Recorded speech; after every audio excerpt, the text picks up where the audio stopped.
Olá, leitor do B-News! Começamos essa segunda-feira com muitas novidades. A primeira é que eu voltei de férias. Depois de tanta viagem, né? Muito sol. Descansei, consegui descansar. E a novidade do dia aí foi a pesquisa eleitoral do cenário daqui de Salvador, né? E é por isso que nós vamos falar hoje no Panorama Eleições 2020. Aqui ao meu lado, Eliezer Santos. Olá, Juliana, como você voltou? Bom que a gente voltou ativa aqui. Henrique Brinco. Ju, olá a todos, bem-vinda de volta. Obrigada. E Pedro Vilas Boas. E aí, pessoal? Bom, hoje então a Record TV Itapuã realizou aí o levantamento através da Real Time Big Data. Foram 850 eleitores entre 3 e 4 de novembro. O que chamou a atenção da gente, né, também foi a margem de erro, né, de 4 pontos para mais ou para menos, ou seja, 95% de confiança. Agora eu quero saber se essa amostra de 850 pessoas realmente representa aí o eleitorado soteropolitano. Eu não gosto de descredibilizar a pesquisa, porque a pesquisa mostra muito o momento, né? A gente viu no fim de semana o Datafolha, o pessoal nas redes sociais de Bolsonaro reclamando, não sei o que e tal. Mas assim, eu também acho que essa pesquisa, né, se você for analisar pelas informações que foram passadas, de que foram ouvidas 850 pessoas e a margem de erro é de 4 pontos percentuais, Salvador tem 3 milhões de habitantes e 163 bairros. Eu moro no Cabula. O Cabula tem muitas diferenças sociais. Tem a classe alta, né? Construindo um condomínio lá agora que tem os bambambãs, né? Tem as invasões. Então, assim, 850 pessoas ouvidas numa cidade de 163 bairros, dá o quê? 5 pessoas por bairro? Então, assim, é muito complicado. Cajazeiras, quantas pessoas foram ouvidas em Cajazeiras, Não né? houve Que é uma informação cidade. de quantidade de bairro. Não houve. Só isso Então, é foi. muito estranho. O que a gente pode concluir aqui nessa pesquisa é que Bruno Reis está na frente, Sim. né? Porque ele aparece muito na frente do segundo colocado, que é Guilherme Belintani, que aparece com 9 pontos. Mas também, com a margem de erro de 4 pontos, Belintani pode estar tanto com 13 pontos como com 5 pontos. Então, também é meio que inconclusivo. O resultado de Bruno Reis é esperado porque Bruno Reis está fazendo campanha, né? Ainda está em festa de boneca, né? Fazendo comício por toda a cidade, está em campanha mesmo. Acho que ele vai ser o candidato, tenho certeza que ele vai ser o candidato, até porque ficaria estranho se a Semineto recusasse a pré-candidatura dele agora, nesse momento.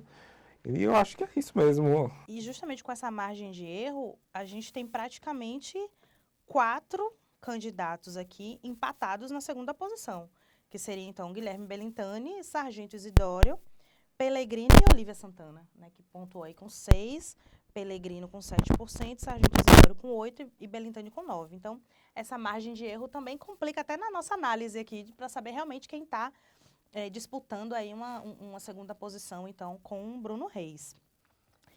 O que chamou a atenção, né, também é em relação ao nível de rejeição. Eu já vou passar logo para a rejeição aqui para a gente comentar.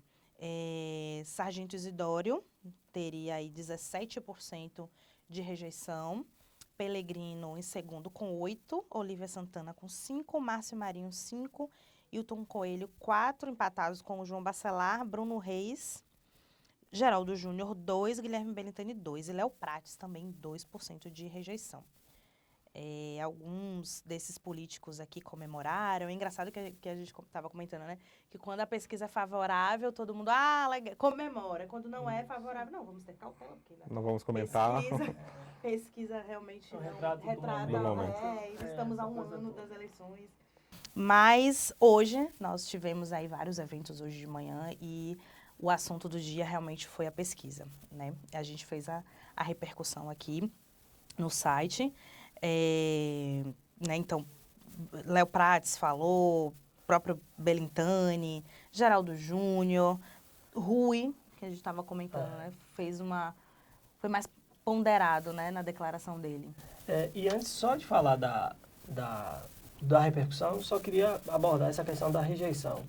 Se você observa os dois mais rejeitados, né, Isidório e Pellegrino, são os dois que já concorreram. Então, são duas pessoas que já passaram pelas urnas e, pelo que os números mostram, assim, até Márcio Marinho, o quarto mais rejeitado aqui, todos eles já foram candidatos. Com exceção de Olívia Santana, mas foi vice de Pellegrino em 2012.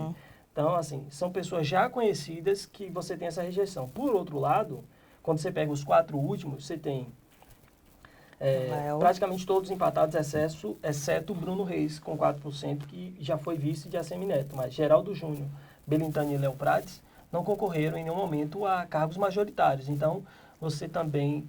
É óbvio que a rejeição tem a ver também com o desgaste da pessoa. Eles nunca apareceram na majoritária, então talvez soe também que o cenário de renovação seja uma coisa interessante. Fazendo a ressalva de que o recorte que a gente está fazendo são de 800 pessoas, com a margem de erro aí muito alta. Mas se você observar, são pessoas que nunca concorreram à majoritária. Isso é um aspecto importante para a gente pontuar. Para saber como é que esse eleitor vai chegar em 2020. Se ele vai apostar nas mesmas caras de sempre, ou se ele vai, de repente, querer algo novo, mesmo que seja uma aposta e tal. Mas...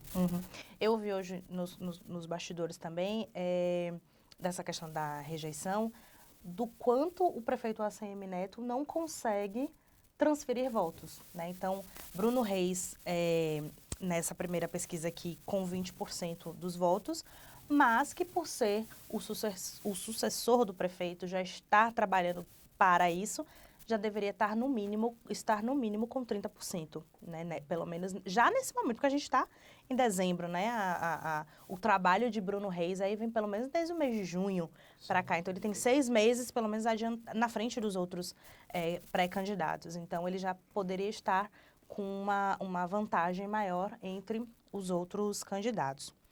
Voltando para, então, o quadro de votação estimulada, chama atenção também a soma dos candidatos da base do prefeito ACM Neto e a soma dos candidatos da base do governador Rui Costa. Pelas contas, o governador Rui Costa teria essa vantagem, porque a soma dessa votação aqui, dessa pesquisa, os candidatos de Rui somam entre 30% e 32% desse eleitorado aqui. Então, ele estaria na vantagem do prefeito ACM Neto, que é algo a se pensar também nessa distribuição de candidatos entre as duas bases. Hoje eu estive na Câmara Municipal conversando com alguns vereadores e um deles, Suíca, né, que é do PT, e ele falou que o PT tem 40% dos votos independente do candidato da cidade. Em todas as eleições. E aí a busca agora do PT é para votos além desses 40%, né, para tentar bater o candidato de ACM Neto. Aí quem seria esse nome? Eu, assim, ouvindo alguns vereadores e alguns políticos do PT, tenho ouvido muito o nome de Robson como plano B, porque Pellegrino, que também aparece nessa pesquisa, ele aparece com 7, né? Só que ele não é candidato, porque ele assumiu a Secretaria de Desenvolvimento Urbano, ele já disse que está fora da disputa, disse que vai ficar até o final do mandato de Rui na Secretaria. Então, eu tenho ouvido muito o nome de Robson nesse panorama aí. Agora, no sábado, você falou isso, teve o evento da posse de Eden Valadares como presidente estadual do PT, e Wagner, no discurso, ele cobrou renovação não só quando pediram para ele ser governador em 2022, candidato a governador, mas para a eleição municipal também. Então, isso tem muito a ver do que estava sendo dito sobre renovação política e essa questão do pré-candidato do PT. Porque se não vai dar com o Pellegrino, será que seria Robson? Robson é renovação política? Talvez a gente possa esperar aí um novo nome, um nome menos desgastado do PT. Que seria Vilma Reis, Vilma Reis, né? O pessoal está trabalhando muito com esse nome de Vilma Reis, porque ela é mulher negra, né? Socióloga. Presente também. Mas vamos pensar que Vilma Reis tem muito mais cara de PSOL do que cara de PT. O que eu tenho ouvido assim, que é o governador Rui Costa... Tem Hilton Coelho aqui. Hilton Coelho,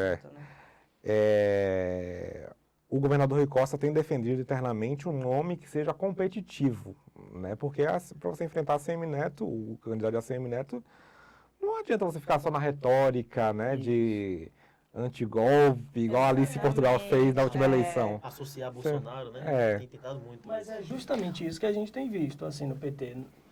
A gente já está em dezembro, foi o que o Juliano estava pontuando. A gente já está em dezembro. Não tem nenhuma posição. Assim como a gente fala... E foi uma observação importante, que Bruno só tem 20% na pesquisa, você também não tem nenhum nome forte de oposição. O nome forte que aparece aí é Isidório. Que não dá para chamar Isidório de oposição, assim, no campo do governador Rui Costa. Isidório é um nome que flutua, que tem sua... Ele é conservador. Tem sua base eleitoral independente do PT, inclusive pregando bandeiras diferentes. Isso.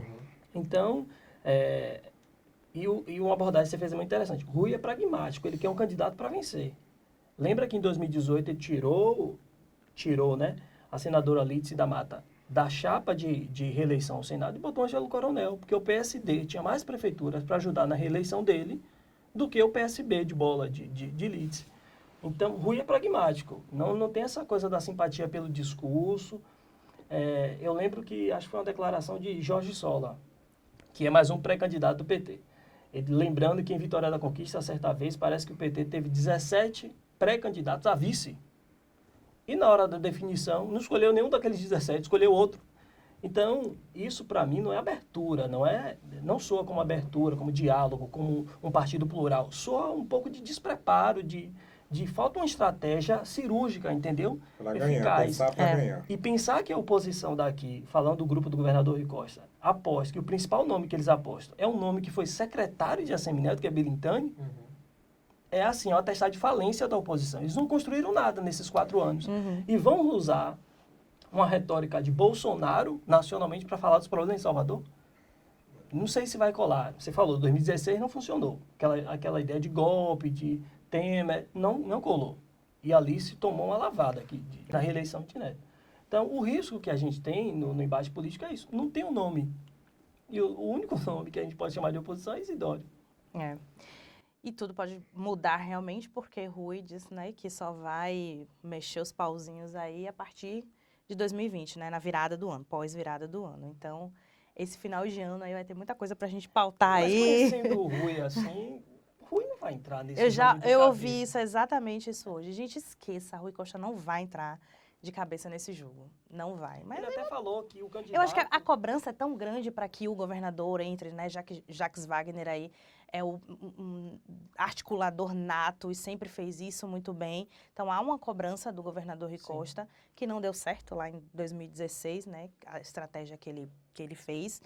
E agora vai tentar novamente, vai mexer, vai dar certo, ou ele vai realmente querer tratar só da presidência da Uma coisa é República, certa, o PT não está disposto a abrir mão de ter candidato próprio. Você ouve, você conversa com todos os filiados. Aí vamos ver aí o que vai pesar, né? Porque também Jacques Wagner e Rui Costa são cabos eleitorais importantes. O PT precisa desses 2 nomes para eleger alguém. Então, até onde vai essa resistência? Como é que vai ser essa negociação? Né? Vai ter um racha, o PT vai bancar sozinho a campanha, Rui Costa vai se ausentar, então... Porque Rui Costa tem a máquina na mão, né? O grupo do governador Rui Costa precisa, pelo menos, ter 3 candidaturas, que é o que se comenta, né? Que seria a de Isidório, a do PT, na verdade, a do PT, Isidório e a outra competitiva, que poderia ser a de Belintani. Sem esse nome, entraria Olívia Santana, a gente ainda nem sabe se ela realmente vai ser candidata, né? Eu tô achando que o discurso dela já tá indo meio que... Pra vice, né? Ela se reta quando você pergunta, se ela vai ser vice do PT? Não sou candidata a vice. Agora, será que não há, na verdade, no PT, uma dificuldade de encontrar um nome competitivo para a eleição municipal, ao invés de uma bagunça? Porque talvez faça mais sentido pensar na dificuldade de fato encontrar um bom nome do que uma bagunça, porque Jacques Wagner cobra um posicionamento mais rápido do PT municipal, né? Ele, em entrevista à imprensa semana passada, cobrou isso, aí agora Demário já deu uma data, em entrevista pra gente no sábado, disse que dia 18 deve chegar 3 nomes para a militância votar e aí poder anunciar uma pré-candidatura mais consistente lá na frente. Então, talvez seja uma dificuldade de encontrar um nome do PT que seja competitivo para os opositores que estão sendo apresentados, do que uma bagunça no partido. Né? E eu acho também que essa dificuldade é porque não construiu um trabalho de oposição na cidade. Terminou a eleição em 2016, a oposição desaparece do mapa. Se reelege, vai para Brasília, volta para os seus cargos no governo estadual, e você não tem um debate da cidade. Então, Neto faz o que quer na cidade, nesse período. Sem nenhum enfrentamento. A oposição na Câmara de Vereadores... Não existe oposição na Câmara de Vereadores, né? E não é uma coisa assim... como é que eu posso dizer assim, mais Consistente. estruturada. O próprio Podemos, que hoje está na liderança da oposição, está migrando para a base de Bruno Reis. Eu tenho ouvido, não oficialmente o partido, mas assim, Sim. vereadores As figuras já estão estão frequentando praticamente fazendo fotos, no Palácio do Mete de Souza, né? Carlos Muniz abertamente está dizendo que vai sair. Vai sempre. É bem complicado mesmo, essa questão do PT. Eu acho que o problema grande do PT aqui em Salvador é a questão do discurso mesmo, que é isso que a gente sempre fala. Precisa dessa renovação. Quando a gente olha essa pesquisa e vê que nomes novos não têm uma rejeição tão grande, eu acho que a sociedade está pedindo mesmo, né? Mudança de discurso, mas real, né? Não é aquela que só é na eleição e depois volta a fazer o que faz. Então, eu acredito sim que tem essa dificuldade do partido de achar um nome representativo, com um discurso bacana e que realmente consiga deslanchar. Porque os atuais nomes, eu acho que não deslancham, não. E aí teve um movimento também importante essa última semana, que foi de Léo Prates, né? Sim, Que saiu do DEM aí e está aí na disputa. Não acho que ele vai ser escolhido por ACM Neto como candidato. Não faz sentido a ACM Neto escolher alguém de fora do DEM, nessa altura do campeonato.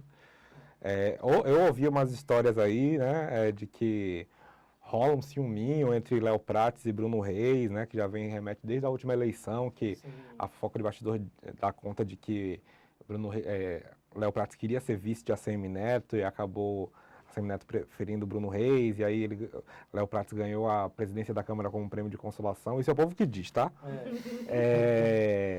Só que Léo Prates se sente muito mais amigo de ACM Neto por ter estudado junto e tudo mais, muitos anos, então vamos ver aí. Só que também fala assim, por exemplo, aquele cenário que a gente desenhou no Boca News, de que Léo Prates seria o vice de Bruno Reis. Já se fala que os dois juntos, né, isso o pessoal do DEM entende que não soma voto, né? Porque tanto o voto de Léo Prates quanto de Bruno Reis são votos de ACM Neto. Exatamente. É um suicídio, acredito, botar Léo Prates numa chapa com Bruno Reis. Para ele seria um ideal, né? Isso já foi confessado. É o ideal que fosse Léo Prates o vice de Bruno Reis. Não politicamente, administrativamente seria o ideal. Mas isso não pode acontecer, óbvio, pelas articulações que eles têm.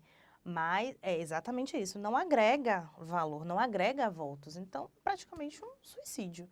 Mas, quais são as opções hoje de Bruno Reis, para se for Bruno Reis, a vice? Já que você tocou nesse assunto, esse movimento de Léo Prates no PDT, por exemplo, é um movimento de atração do partido para a base de Neto. Hoje o PDT está na base do governador Rui Costa, a intenção de Neto é trazer o PDT para o lado de cá. Já existe uma narração, inclusive, a 2022. Já existe uma tratativa aí já com Ciro Gomes, com Lupe, presidente do PDT, que é uma arrumação nacional. Como o Neto é presidente nacional de Democratas, isso acaba favorecendo, porque ele conversa lá em cima com os caciques e sai organizando a base toda. Só que tem um detalhe, o PDT fez um acordo com o PL, o antigo PR, de marcharem junto nas 50 maiores cidades da Bahia. Se eles vão fazer isso, o entendimento é que se o PDT for para a base de Neto, o PL também viria. Porque o PL aqui em Salvador, presidido pelo deputado federal Abílio Santana, já declarou apoio, mesmo estando na base de Rui, já declarou apoio a Bruno Reis. Está com o Neto até debaixo d'água. Isso, é o que ele vive falando. Então, o cenário seria o seguinte, o PL e o PDT sairiam da base de Rui e viriam para a base de Neto. Só que o PL tem irmão Lázaro, que era do PSC, foi candidato pelo PSC e agora foi para o PL. A ideia seria lançar a candidatura do irmão Lázaro. Que não entrou nessa pesquisa, inclusive, que não entrou nessa pesquisa, assim como Lídice da Mata, por exemplo. Mas conversando com as figuras do PL, o que eles dizem é o seguinte, Lázaro faz um excelente perfil de vice para Bruno Reis.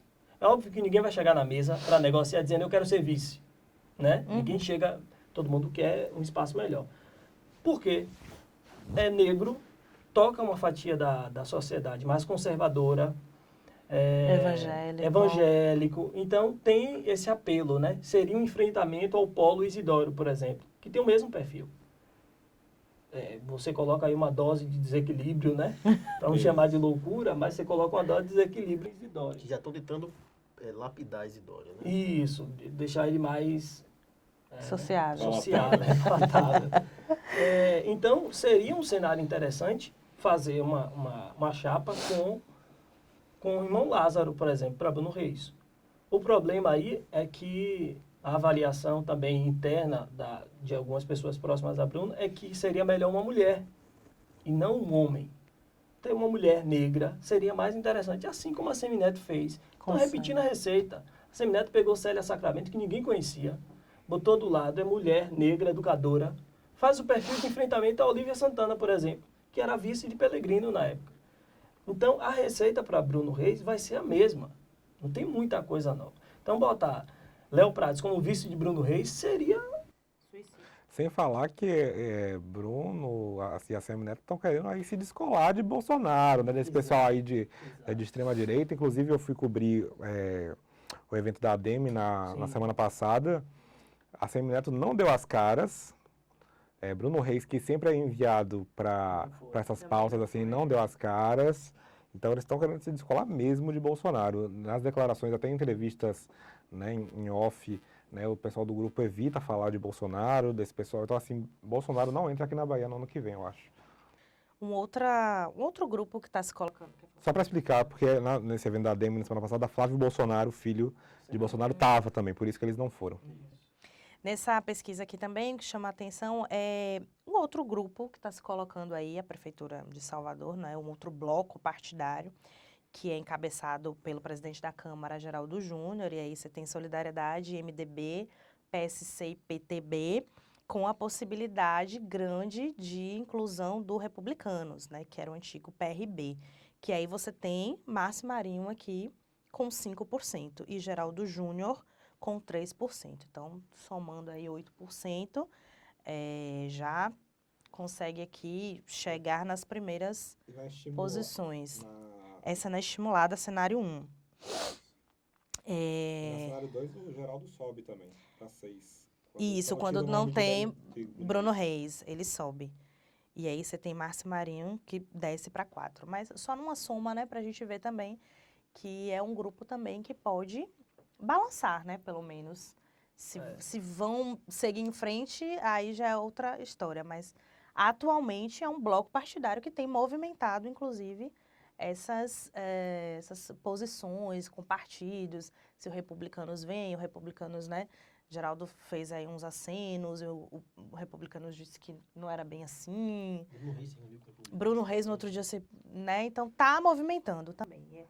Só para chamar o Republicanos está muito satisfeito com o grupo carlista desde a última eleição, né? Quando o Thieron queria bater o pé para ser vice e tal, e acabou sendo preterida. E agora eles querem a garantia de que a Semineto e Bruno Reis vão dar estrutura para eles fazerem cadeiras na Câmara Municipal de Salvador, né? Só explicando, a estimativa que os vereadores fazem é de que cada vereador precisará de 30 mil votos, porque não existe mais coligação proporcional. Então, 30 mil votos não é brincadeira. Então, eles vão precisar de uma estrutura... de um deputado. De um partido. Eles vão precisar de uma estrutura pesada. E o PRB quer uma estrutura importante para conseguir fazer pelo menos as cadeiras. Então, esse é o jogo do Republicano. Está fazendo esse jogo com o Geraldo para pressionar Bruno Reis a dar mais garantias, né? E falando desse bloco, você tem aí 4 partidos, né? Esse PSC, PTB, MDB e Solidariedade. E se o PRB, o Republicano agora, entrar, são 5 partidos da base do prefeito Assemineto fazendo um movimento alternativo, que é uma coisa importante de observar. Eles estão na base, mas estão fazendo um movimento paralelo. É um grupo que a gente sabe que tem a tendência de ganhar corpo, porque, inclusive, assim, nos bastidores tem a especulação de que alguns partidos da base do governador Rui Costa viriam para esse bloco, ou seja, engordaria, poderia chegar a 7, 8 partidos, já ganha uma força para se colocar como uma terceira via. Realmente terceira via, exato. Então, por hora, é um bloco que está fazendo um movimento. A gente não sabe se isso vai se consolidar. Mas é uma coisa importante, sobretudo pelo movimento que eles fizeram de antecipação com os diretórios nacionais.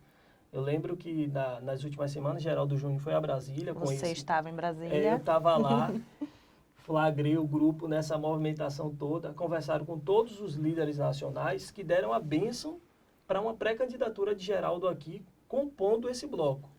Ou seja, é um movimento, se eles não tinham força aqui para se desgarrarem de Neto, vão lá em cima, conseguem a bênção nacional dos partidos. Inclusive, o presidente nacional do MDB, o deputado Baleia Rossi, até ofereceu filiação a Geraldo no MDB. E presidência, né? E a presidência Municipal. do partido aqui em Salvador. Então, é um movimento... Assim, lá em cima, a leitura é a seguinte. O próprio presidente do MDB falou, se a Semineto fosse o candidato mais uma vez, nós estaríamos com ele. Mas já que ele não vai ser, a gente tem a liberdade de fazer alguma coisa. Ou seja, há uma relação, uma fidelidade no que diz respeito a Semineto, a figura dele. Há até um respeito com relação a isso. Mas não há uma aliança com o projeto dele. O projeto Semineto, ninguém está comprando. As pessoas estão... Se fosse ele o candidato, seria outra história. Então, esse bloco de partidos, fazendo essa antecipação de buscar apoio nacional, já é um movimento mais firme, que a gente pode falar. E você vai ver também que, desses 5 partidos aí, você falou que o Republicanos acabou desautorizando o Geraldo a ficar falando dessa composição, mas a conta desses, pelo menos dos 4, a conta é que eles pretendem colocar pelo menos 260 candidatos a vereador em Salvador. É um número expressivo, seria cada partido por si, mas puxando para o mesmo candidato na chapa majoritária. E eles teriam mais de 200 minutos em inserção inserção partidária fora do período eleitoral. Ou seja, é muito tempo de televisão, antes das eleições, inclusive. Então, a leitura se um partido não pode entrar no Tomé de Souza e negociar com o Neto, com força, então vai em bloco. Vai 4, 5. E é o movimento que eles estão fazendo. Talvez, gente, lá na frente, sente todo mundo na mesma mesa e diga, vamos ficar com o Bruno Reis. É o mais viável para todo mundo, é o mais interessante. Política é como nuvem, não é assim que eles dizem? Você olha de um cenário, está assim. Até outro dia, Geraldo disse que estava sendo convidado pelo PSD e pelo PP. Partidos da base do governo. Recuou, esfriou o assunto, mas mantém as tratativas. Então, Mantém, que eu flagrei hoje, eu posso falar, né? Mano, eu flagrei hoje lá na Assembleia Legislativa. Flagrei não, tá? Foi para todo mundo ver. Wagner chegou em Geraldo e disse, olha, vai dar certo, viu? Então, o que vai dar certo aí? Vai dar certo, né? O principal articulador do PT na Bahia chega para Geraldo Júnior e diz, olha, vai dar certo. Então, foi algo que muita gente viu e eu também. Eu acho que o movimento que vem por aí deve ser um movimento ainda mais, assim, inédito, assustador para a gente. É verdade. É uma eleição, assim... Um nome ventilado para eleição. Um partido sem nome. Agora, eu acho que Geraldo, ele tem que ir para ganhar, né? Ele tem que ir se ele for vice ou se ele for cabeça de chapa, ele tem que ir para ganhar. Porque se ele for perder, ele morre politicamente. Morre e perde, né, o mandato de vereador, a possibilidade de, né, ter uma nova eleição e ganhar também a presidência da Câmara. Isso. Então, ele precisa ter muito cuidado nessa decisão. Né, uma empolgação, né, todo mundo ali, vamos que vamos e tal, mas assim, vá se realmente tiver condições. Mas eu acredito que Geraldo tem isso em mente, assim. Ele se empolga, mas ele tem ali, ele político, né? Já recuou, né? Exato, né? Teve aquele recuo, agora voltou com gás, depois dessa visita a Brasília, voltou com gás. Mas eu acredito que ele tenha esse pensamento de que vou se der certo, realmente, né? Mas vamos ver. Bom, muita coisa vai acontecer, até porque uma nova pesquisa terá essa semana ainda. Isso. E a gente vai voltar aqui no Panorama Eleições 2020 Salvador para falar mais ainda desse cenário. Bom, e acompanha aí, viu? bnews.com.br. Manda suas perguntas também pra gente. Tem a página de eleição, né? Agora a gente... Temos uma guia lá no nosso site, Eleições 2020, que aí fala de vários municípios. Tá bem bacana, então acompanha lá. Obrigada, viu, gente? Obrigado. Seja bem-vinda de volta. Até mais. Tchau, tchau.